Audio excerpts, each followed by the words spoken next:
If you haven't heard of it, Coachella is the world's highest, we could almost leave it there, just highest. Grossing music festival. Weekend passes start at $400 and they sold out in just 2 hours. It takes place every year in the Palm Springs area.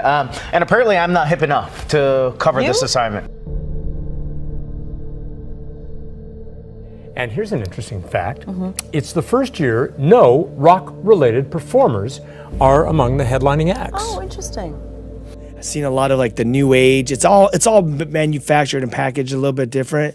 But you know, Hinduism and all people are like looking for love and that whole thing. I was actually meeting with a guy from the DEA recently, a couple of weeks ago, and we were talking about what's going on with the drug problems and just like all of society. And he goes, "Well, here at the DEA, he's like, we say that the '60s are back." Yeah.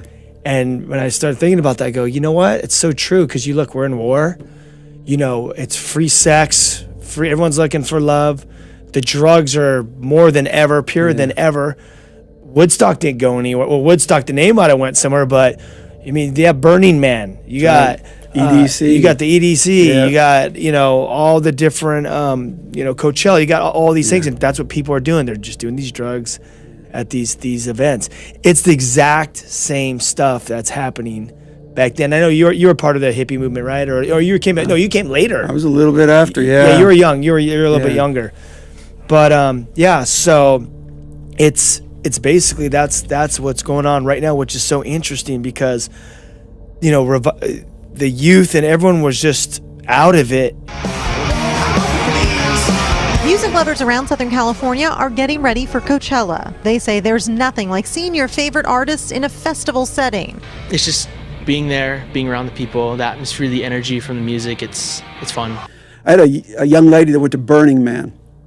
She's just a teacher in Venice. She goes to this salon, and the lady that cuts her hair said, "I know someone that can help you," and she brought her to meet with me. And by the way, really quick, Burning Man is a big festival out. It's up north, like by San Francisco. Nevada. Oh, it's in Nevada, and it's like I think it's like a week festival. It's mainstream now. I remember when the thing first started. My friends used to go to it. They wanted to take me, and I was like, they're like, we're getting on a plane, and they were smoking and doing drugs, flying in. I go, I am not going with you guys. Yeah. That was like years ago, and then it just like exploded.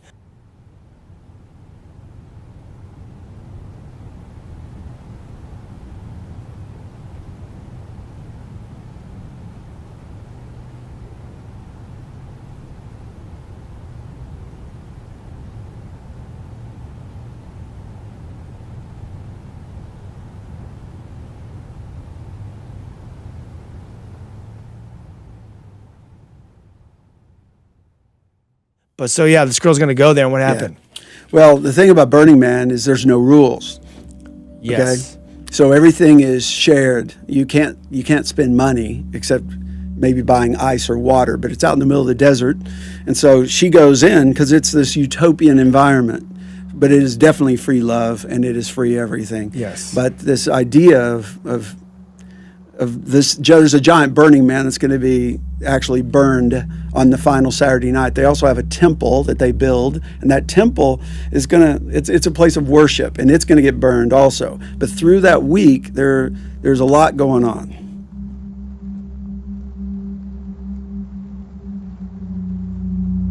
So they've got things going on there. So she just knows she went to spend that week, that 10 days there. She comes back and she says, I don't know what good is, and I don't know what God is, but I know that evil is real. Whoa. And she told the story. She said, this is what happened. She goes, I just got arrested in Venice, and I didn't know what was going on, but they told me after. I had started a fire on the sidewalk, and I had taken some coals, and I wrote these symbols on the wall, and they were like witchcraft symbols. She goes, I've never studied witchcraft. I don't know anything about it. But she goes, I know that I brought something back from Burning Man, and I know that that's what was behind this. Whoa. The last thing I knew is that we went to try to visit her in a state hospital, or one of the county mental hospitals, where they said it's just she has been taken over. But we got to talk to her family, and they said, we just know she's this, school teacher. and something happened and we cannot explain it. And so then it just becomes a mental health issue. But the mental health then they say she's professionals, they sick. don't know how to speak. They don't know how to deal with it either. They just sedate them. Yeah. And just keep them. It is some crazy times for sure.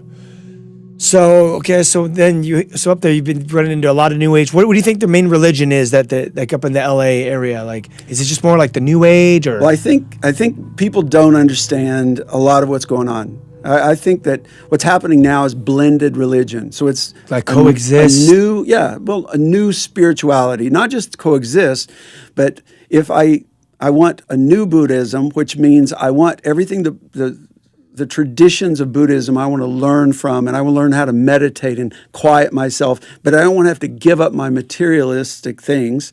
And I want some Hinduism. I don't want it to go too crazy, but like tantric yoga is where you invite spirits into your sexual experience. Tantric yoga? Yeah. So, and it's like commonplace now, which is so bizarre to me that you would invite spirits in, and there's things happening. I mean, you talked about Coachella. I mean, it's happening this weekend, and you think anything goes there, right? I love music. You love music, but it's like, hey, anything goes. But I believe, even with some of those EDC, which are Electric Daisy Carnival, used to be in LA. Now it's in Vegas, and there's like 300,000 kids are going to come. And what are they looking for? I think they're seeking God. I think they just want to, maybe do a little Molly or whatever and see if I could get to God through the back door. I'm going to get some music. I'm going to be with my friends. I just want to feel love, but I want to experience something more than I'm experiencing. And so, if you could release some of those endorphins and make me feel really good, I'll do it. But even if it has an effect on me. And so I think it's people seeking God, young people seeking God, just saying, let's try another way. And I think it comes back to what we're talking about here. 100%. Yeah, it's very interesting times for sure. There are reports of a gruesome scene outside of a South Carolina church where witnesses say a 19-year-old woman gouged out her own eyes with her own hands. Kaylee Mutthart ripped out her own eyeballs while attending a church service last month. She was high on crystal meth at the time. The 20-year-old said she did it as a sacrifice to God. Mutthart told her story to Cosmopolitan magazine in an article published March 9th.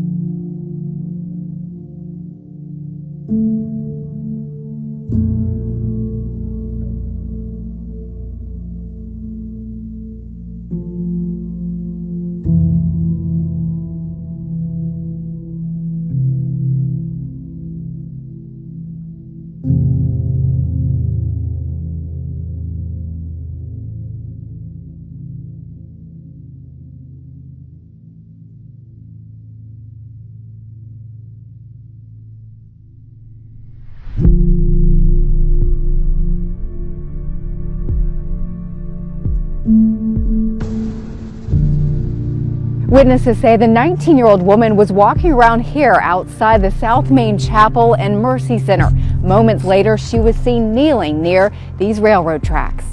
It was terrible what I witnessed. It really was.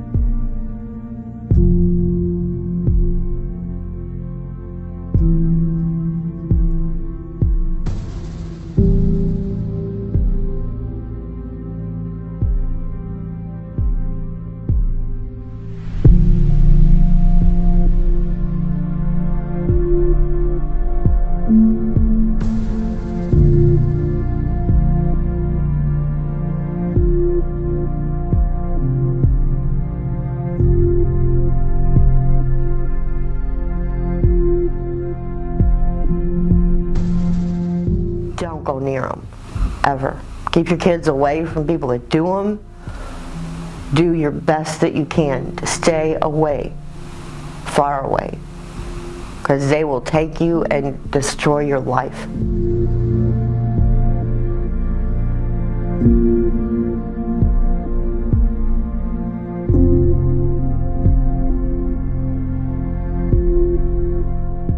Man, that verse, the enemies come to steal, kill, and destroy. Yeah. That's the whole deal. Dude, that is so crazy. There was a kid that I met with. I think he was, I want to say he was 19. He was like 19 when I met with him.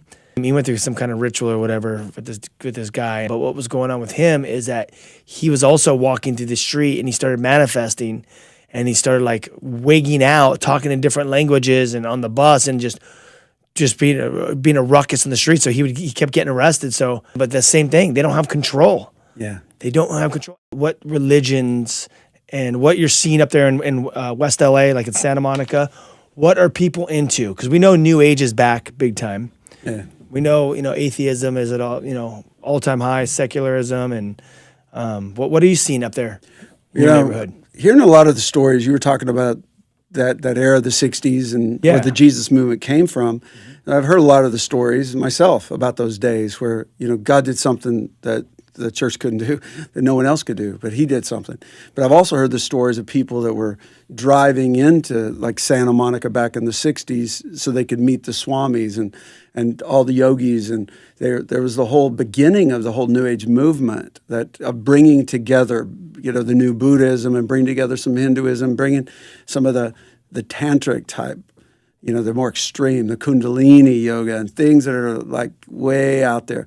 But what was happening back then is just the roots were beginning to go down pretty deep. Right. Well, now they're established. So where we are in Santa Monica, or the West Side, is very much like the yoga capital. So the mindset is in a place that is very much pagan. And so even the idea of Christian values don't seem to fit. Right. So what's happened is I think that they've tried everything. But the ones who maybe came, to LA years ago to be something are many times the ones running from something or running away from something. And many times that was the church. Right. But that was a distorted image of Christ. So I think a lot of people have just kind of stepped over Jesus and tried all these other things. And I tell you, it's almost like the stories you read in the Old Testament, where they say, well, we're going to bow down to God, but we're going to bring some other idols in and kind of enjoy what we can get out of that. And I think that that's a big part of what's happening where we are. And so I think that it's not working. So I think it opens a door. I really think that the harvest is white. And I think people are ready. And so interesting is I just know in my heart that we're seeing the birth pains of a revival as we're going to the high schools. And when we start looking at the pulse of culture and what's going on with kids, like they're hungry. They never heard the gospel. Yeah. This is their first time hearing the gospel, like you were saying in LA. Well, every kid that we go to these high schools, they never heard about Jesus Christ crucified, dying on the cross. They don't know what it is. So the harvest is ripe. This is like perfect timing.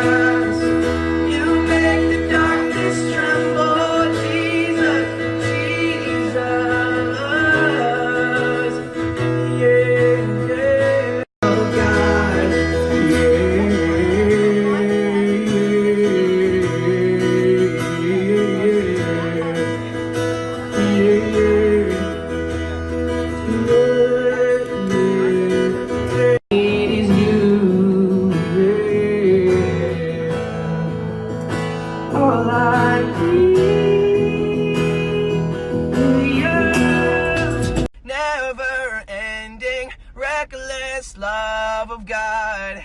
Oh, it chases me down, fights till I'm found, leaves the night. Light up, mountain you won't climb up, coming after me. You would sing over me. You have been so, so good to me. Before I took a breath, you breathed your life in me. Yeah, you did. You have been so, so kind to me. Reckless Love, I know the biblical story behind it, but curious, where were you? What happened that song was birthed? Totally. Yeah, two things for me. Number one was the birth of my son. when I held my son for the first time, it changed every idea that I held of God.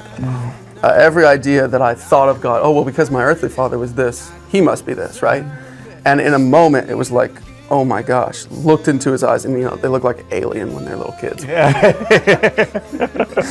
But I looked into his eyes, and it was just like, oh my gosh, I have a capacity for love that I never thought I could have, ever. To realize that there's a lot going on in the world today that we would say that the enemy is trying to steal and kill and destroy, but realizing here Jesus comes to give life abundantly, and that more abundantly.